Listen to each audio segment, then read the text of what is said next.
Oke, selamat pagi Michelle. Ya, pagi Yona. Oke Michelle, di sini Yona mau minta waktunya sebentar buat wawancara, boleh? Boleh dong. Nah, sebelumnya perkenalkan nama saya Yona Siti Oktaviani Manurung, NPM 201302409, Fakultas Keguruan dan Ilmu Pendidikan, Prodi Pendidikan Biologi. Dan rekan saya yang menjadi teman wawancara saya, Michelle, silakan perkenalkan diri. Ya, perkenalkan nama saya Agnes Michelle Yu dari Universitas Pendidikan Indonesia, jurusan Pendidikan Bahasa Korea. Oke, jadi dia adalah salah satu orang yang menginspirasi saya, jadi makanya saya mengajak dia untuk wawancara saat ini. Oke, mulai saja wawancaranya, boleh? Boleh, silakan. Oke, yang pertama, saya mau nanya nih, kan kamu sekarang udah ngekos ya, udah nggak di Lampung lagi. Nah, apakah terdengar? Iya. Oke. Jadi kan kamu udah ngekos, udah nggak di Lampung lagi. Nah, pastinya kamu udah memanajemen keuangan kamu supaya bisa dapat berhemat gitu kan. Nah, bagaimana kamu mengatasi keuangan kamu sekarang ini? Kalau aku pribadi, supaya gak boros-boros banget itu bikin skala prioritas. Jadi aku beli barang-barang yang menurut aku tuh penting dulu. Kalau yang nggak penting kayak perintilan-perintilan yang lucu tapi kurang dibutuhkan aku nggak beli dulu. Kayak hemat. Terus beli makanan juga yang murah-murah deket rumah, nggak di kafe atau di restoran karena kan uangnya nggak segitu banyak. Berhemat. Oke, misal berarti berhematnya dalam bentuk tidak nafsu ya?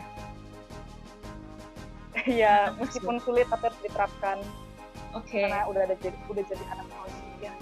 Oke, Michelle. Nah, sekarang selanjutnya kan kita ini kan kita sama-sama beragama Katolik nih. Nah, lagi pandemi ini nih, gereja sekarang kan udah nggak efektif lagi kan. Kadang ada yang offline, kadang ada yang online. Nah, gimana sih apakah Anda tetap bertakwa kepada Tuhan? Kalau bertakwa itu apa yang membuat kamu tetap menjalannya? Kalau nggak bertakwa itu kamu kenapa gitu? Wah, tentu saja saya bertakwa. Karena meskipun online, ya ibadah itu merupakan bentuk dari ketergantungan saya kepada Tuhan. Dan itu juga wujud iman saya kepada Tuhan meskipun online. Tapi ya tetap saja saya berharap kalau kita semua bisa beribadah itu offline karena menerima komuni itu kan secara langsung itu ada esensinya daripada secara online kan nggak bisa nerima komuni jadi kayak kurang kerasa gitu misalnya tapi ya tetap harus bertakwa mau online mau offline. Oke, jadi pandemi ini nggak menghambat kamu untuk mencintai Tuhan Allahmu ya? Iya harus dong. Oke harus. Iya. Oke selanjutnya kamu ini kan udah ngerantau nih kayak yang tadi yang udah aku bilang. Nah, misalnya kamu kan baru-baru ini nih di Bandung. Ya kan? Nah, kamu tuh misalnya ada orang tetangga kamu yang minta tolong padahal kamu nggak kenal nih. Apa yang kamu lakuin? Padahal dia nggak kenal dan kamu minta tolong. Kalau yang minta tolong itu misalkan dia minta tolong ke kita kayak kita aku bisa lihat nih kalau Denny serius gitu minta tolongnya dan bener-bener urgent gitu ya aku bakal bantu sebisa aku tapi kalau misalkan yang minta tolong itu kayak mencurigakan aneh kayak minta tolongnya aneh-aneh gitu mending kita gak usah deh aku gak mau bantu soalnya daripada nanti malah aku yang celaka kan jadi kita tuh kalau lagi sendirian harus pinter-pinter lihat kondisi itu beneran minta tolong atau ngeprank ya kan sekarang banyak yang iya, gitu jadi ya jadi hati-hati rasa tolong menolongnya itu diseimbangi dengan rasa menjaga diri ya. Ya itu benar harus pintar melihat kondisi. Okay. Nah Michelle sih kan aku tahu nih kalau kamu nih sering jalan-jalan. Nah jalan-jalannya itu aku lihat postingan-postingan kamu tuh kayak menjelajahi alam gitu. Nah aku berfirasat kalau kamu tuh cinta banget sama alam. Nah bentuk cinta alam kamu tuh seperti apa sih?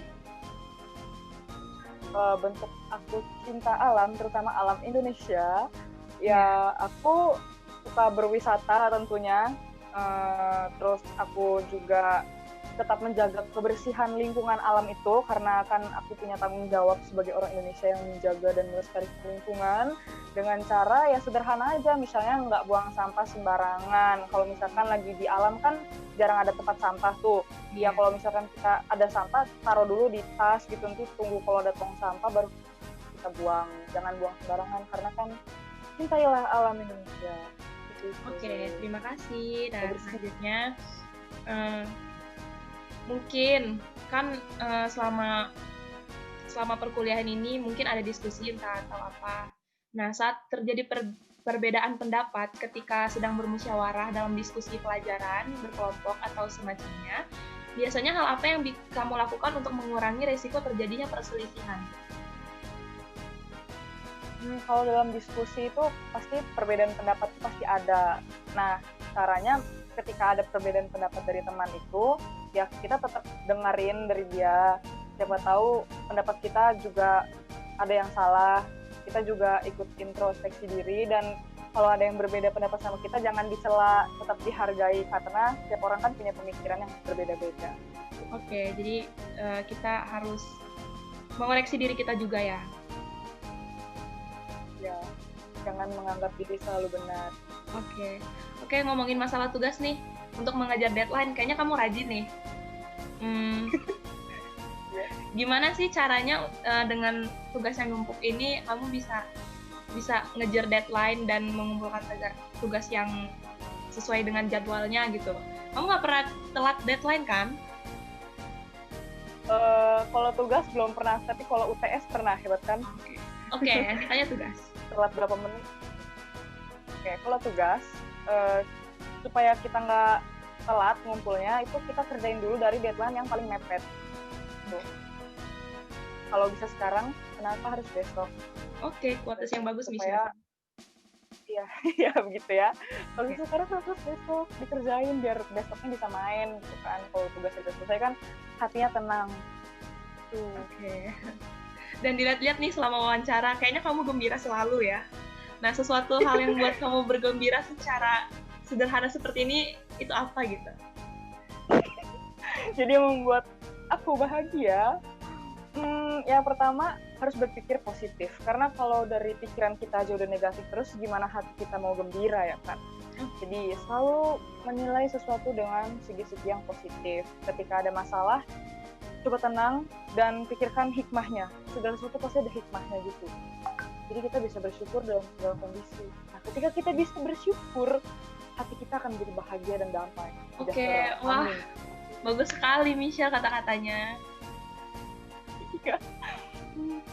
Oke, Michelle, sekian wawancaranya. Kayaknya udah banyak nih kita ngobrol-ngobrolnya sekarang ini ya. Udah lama juga nih kita nggak ketemu. Semoga cepet-cepet bisa ketemu ya, Michelle. Soalnya udah lama nggak main lagi. Kita sekarang udah jauh ya, udah nggak bisa main lagi, jadi kita lewat Zoom wawancaranya. Ya. Oke, jaga kesehatan ya di sana. Dadah. Kamu Terima juga. kasih. Dadah. Terima kasih lo udah mau wawancara.